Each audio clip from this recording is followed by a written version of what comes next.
Assalamu alaikum student mathematics 4024. Welcome to Maths Guru. I hope you all are fine. I am fine too. Alhamdulillah. Grade 10 students, this video is all about your re-exams. As you know that your re-exams has been started. कल से जो है वो आपके re-exam start हो रहे हैं. 17th मई को जो है वो आपका पहला फिजिक्स का पेपर है और मैथ्स का जो है वो मंडे को है इंशाल्लाह 22 मई डेट होगी और इसको हमने री एंड ऑफ ईयर एग्जाम्स का नाम दिया है। इसका क्राइटेरिया जो है वो आप लोग से पहले भी शेयर हो गया है और उसका क्राइटेरिया कुछ इस तरह है कि अगर एंड ऑफ ईयर एग्जाम्स में आपके लेस देन 50% मार्क्स हैं तो you have to give the re end of year exam. ये मैं एग्जाम की बात कर रहा हूँ, ओवरऑल की बात नहीं कर रहा। ओवरऑल में अगर आप पास भी हो बेशक, लेकिन एग्जाम में आपके मार्क्स जो है वो 50% से कम है तो आपको जो है वो ये री ईओवा एग्जाम देना पड़ेगा। अब ये एग्जाम वाले मार्क्स जो हैं वो आपकी रिपोर्ट कार्ड में जो बीच वाला कॉलम है जिसमें एग्जाम्स के मार्क्स होते हैं आउट ऑफ 100, ये उस वाले कॉलम की बात कर रहा हूँ। अगर वहाँ आपके मार्क्स जो है वो लेस देन 50 है, मतलब 50% से कम है, तो आपको जो है वो ये पेपर्स देने पड़ेंगे। आपकी प्रमोशन जो है वो इन पेपर्स पे डिपेंड करती है, ठीक है। तो कल से इंशाल्लाह पेपर स्टार्ट हो रहे हैं तुम लोगों के। फिजिक्स का पहला पेपर है, फिजिक्स और बीएस है मेरे ख्याल से कल, business studies. Time table already तुम लोग के साथ शेयर हो गया है थ्रू ईमेल्स, गूगल क्लासरूम पे भी सारी इन्फॉर्मेशन आ चुकी है। मैथ्स के पेपर से रिलेटेड कुछ इंपॉर्टेंट इन्फॉर्मेशन है जो तुम लोग के साथ शेयर कर रहा हूँ।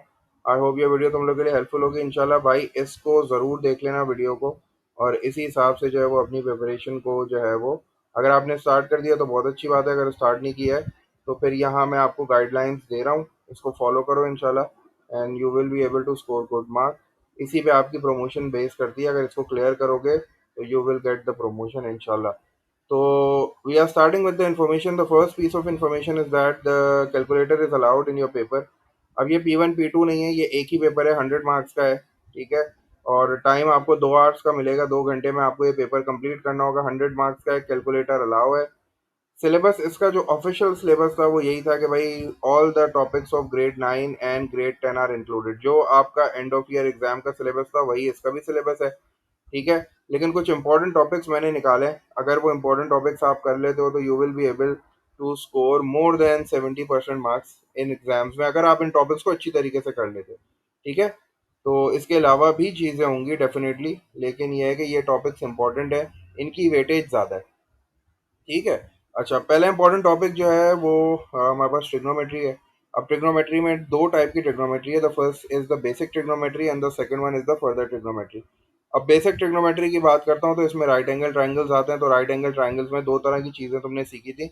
एक तो तुमने find out the missing angle and the missing side of a triangle सीखी थी, जो कि ग्रेड 9 में सीखी थी। और फिर तुमने वहीं जो है वो एलिवेशन डिप्रेशन भी सीखा था। तो ये बेसिक ट्रिग्नोमेट्री में ये दोनों चीज़ें आपको करनी है। फर्दर ट्रिग्नोमेट्री में आपको sine rule, cosine rule, area of triangle, bearing और 3D शेप्स वगैरह जो है ना, ये आपकी फर्दर ट्रिग्नोमेट्री में आती है। ट्रिग्नोमेट्री की सबसे ज़्यादा वेटेज है, इसीलिए मैंने इसको सबसे ऊपर रखा है, ठीक है। ट्रिग्नोमेट्री की वेटेज जो है वो अगर आप अप्रोक्सीमेटली मुझसे पूछोगे तो 15 to 20 मार्क्स जो है ना, 15 to 20 मार्क्स आराम से जो है वो इसकी वेटेज होगी ट्रिग्नोमेट्री की। सिंस कैलकुलेटर इज अलाउड तो आपको जो है वो कैलकुलेटर भी यूज़ करना होगा और you have to show all the necessary steps as well, ठीक है। मार्क्स को देख के वर्किंग करना, ऐसा ना हो कि 4 मार्क्स का जो है वो क्वेश्चन हो और आपने जो है वो एक स्टेप किया और सारे आंसर उसी में लिख दिए कैलकुलेटर से, तो ये थोड़ी सी प्रॉब्लम हो जाती है, ठीक है। अच्छा, नेक्स्ट टॉपिक हमारे पास है angle properties of circles and polygons. अब ये angle properties of circles and polygons, एक तो पॉलीगॉन्स की भी एंगल प्रॉपर्टीज होनी चाहिए, वो जो इंटीरियर एंगल वाली होती हैं, sum of interior angle of a polygon, और how to find an interior angle of a regular polygon, क्या फॉर्मूला होता है, ठीक है। सप्लीमेंट्री एंगल्स क्या होते हैं, और पैरेलल लाइंस अगर बनती हैं तो अल्टरनेट एंगल्स, कॉरस्पॉन्डिंग एंगल्स। और फिर ये सर्कल प्रॉपर्टीज वाली जो प्रॉपर्टी थी, टेंजेंट और रेडियस की प्रॉपर्टी, और एक्सटर्नल पॉइंट से दो टेंजेंट्स ड्रॉ करूं, वो जो वो है एंगल एट द सेंटर है, angle in the same segment, cyclic quadrilateral, तो ये वो वाला टॉपिक है, ठीक है। तो इसकी भी वेटेज जो है ना कम से कम 10 to 15 मार्क्स है, तो ये वाला टॉपिक भी अच्छी तरीके से करना है, angle properties of circles and polygons. ये ग्रेड 10 में आपने किया था टॉपिक, ठीक है। अच्छा, उसके बाद ग्रेड 9 में आपने परसेंटेज की प्रॉब्लम्स की थी, एलसीएम एचसीएफ किया था, जो नंबर्स का काम होता है। तो ये एलसीएम एचसीएफ और परसेंटेज प्रॉब्लम्स जो है ना ये भी इंपॉर्टेंट है। क्योंकि कैलकुलेटर अलाउ है तो अब ये इतनी मुश्किल नहीं होंगी आपके लिए, ठीक है। 75% ऑफ 100 निकालना, ये सब तो कैलकुलेटर से आप कर लोगे, लेकिन फिर भी जो है वो इनको अच्छी तरीके से जो है वो प्रैक्टिस करना है, एलसीएम एचसीएफ की प्रैक्टिस करना, इंडाइसिस की प्रैक्टिस करना, स्टैंडर्ड फॉर्म, जो स्टैंडर्ड फॉर्म है और इंडाइसिस है उनकी प्रैक्टिस कर लेना। ठीक है। स्टैंडर्ड फॉर्म का मतलब ये है कि मैं आपको दो नंबर स्टैंडर्ड फॉर्म में दूं, बोलो मल्टीप्लाई करो, डिवाइड करो, ऐड करो, सब्ट्रैक्ट करो। ऑल दो कैलकुलेटर अलाउ है, लेकिन फिर भी आपको वर्किंग करके दिखानी पड़ेगी। अगर आप डायरेक्ट कैलकुलेटर से लिखोगे तो मार्क्स नहीं मिलेंगे आपको। इसके बाद साइमल्टेनियस इक्वेशन तो लाजमी आता है, तो इसकी प्रैक्टिस कर लेना। 4 to 5 मार्क्स की इसकी वेटेज है। अच्छा, अलजेब्रा की प्रैक्टिस कर लेना। अलजेब्रा भी 5 to 6 मार्क्स का होगा ज़्यादा, लेकिन ये है कि अलजेब्रिक फ्रैक्शंस वगैरह की अच्छी तरीके से प्रैक्टिस कर लेना। Word problem on quadratic equation लाजमी आएगा। Word problem on quadratic equation में स्पीड डिस्टेंस टाइम वाले जो होते हैं, जिसमें आपको टोटल टाइम दिया हुआ होता है, पहले इक्वेशन बनानी होती है, क्वाड्रेटिक फॉर्मूला यूज़ करना होता है, तो ये वाली जो वर्ड प्रॉब्लम्स है ये अच्छी तरीके से कर लेना। काइनेमेटिक्स कर लेना।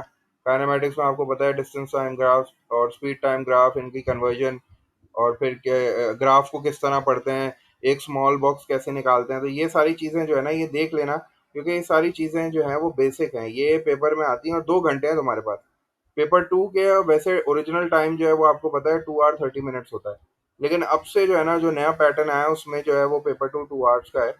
तो अब इन्होंने भी जो है ना वो 100 मार्क्स का 2 hours का कर दिया है पेपर टू। ठीक है।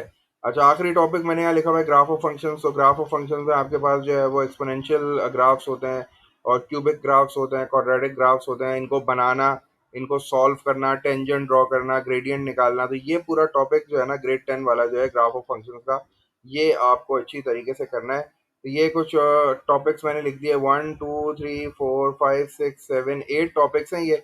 अगर तुम ये टॉपिक्स अच्छी तरीके से कर लेते हो तो you will be able to score 70%, 80%, तुम्हारे मार्क्स बड़ी आसानी से आ जाएंगे। ठीक है। तो इसके अलावा भी चीज़ें हैं, मैं ये नहीं कह रहा कि इसके अलावा कोई और चीज़ नहीं है, लेकिन इसके अलावा जो चीज़ें हैं उनकी वेटेज कम है, दो दो तीन तीन मार्क्स की चीज़ें। ठीक है ना, इसके अलावा दो दो तीन तीन मार्क्स की आपको कोई भी चीज़ मिल सकती है। आपके पास अभी क्या रह गया, फंक्शंस रह गया, फंक्शंस भी आ सकता है। फिर आपके पास जो है वो ग्रेड 9 के सारे टॉपिक्स रह गए। तो बस ये थोड़ी सी प्रैक्टिस कर लो इसकी। असल में ये 100 मार्क्स का है पूरा पेपर, तो 100 मार्क्स आपको पता है, 100 मार्क्स में से you have to score more than 50 marks. तो आपको यहाँ भी 50% वाला क्राइटेरिया जो है वो फुलफिल करना है, वरना फिर यह है कि आप फेल हो जाओगे भाई, डिटेन हो जाओगे। तो थोड़ा सा इस चीज़ को सीरियस ले लो। 50% मार्क्स आपको लेने थे। अगर आप यूआई में 50% मार्क्स से ज़्यादा या 50% भी आप ले लेते ना, तो फिर जो है ना ये चीज़ आपको दोबारा नहीं देनी पड़ती। अब बहरहाल जो हो गया सो हो गया, अब इस पर फोकस करो। 22 मई को तुम्हारा मंडे है, तुम्हारे पास गैप है काफ़ी, 3 दिन का गैप तुम्हें मिल जाएगा। जिसका सिर्फ मैथ्स है उसके पास तो टाइम ही टाइम है। तो इंशाल्लाह इसकी इनकी काफ़ी सारी वीडियोस तुम्हें पता है चैनल पे मौजूद है, हर चीज़ की, पेपर 1 क्वेश्चंस, बहुत सारी चीज़ें हैं। लेकिन बस ये है कि थोड़ा सा तुम्हें बैठ के मेहनत करनी है।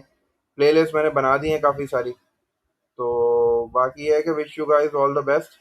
बाकी अच्छी तरीके से इसकी तैयारी करो, ताकि ये चीज़ जो है वो इसको पास करो, ताकि तुम्हारी वेकेशंस भी अच्छी गुजरें, तुम रिलैक्स हो, और फिर इंशाल्लाह अगले साल हम ग्रेड 11 में मिले। ठीक है, दुआओं में याद रखना। अंटिल देन टेक केयर, अल्लाह हाफ़िज़।